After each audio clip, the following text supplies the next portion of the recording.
Please kindly click on the red subscribe button below this video and subscribe to our YouTube channel. Thanks, God bless you as you do this. My boss birthday. 7 in the morning.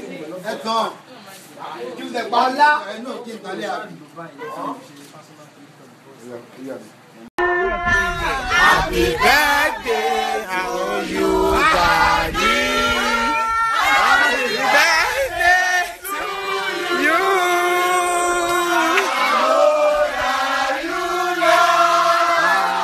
How old are you now? How old are you now,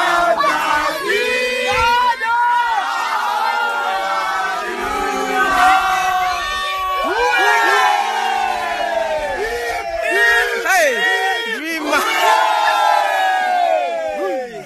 Thank you.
Thank you so much for watching our videos, and importantly, you need to subscribe because we drop videos almost every day. You have to subscribe. There's a circle here written Bua TV. Click on it, you see a subscribe button. Click on the subscribe button. That's all. And if any event just take place or you heard something, just go on YouTube, search for Bua TV. You see the. And if you have a big show coming up, any event, you can call us.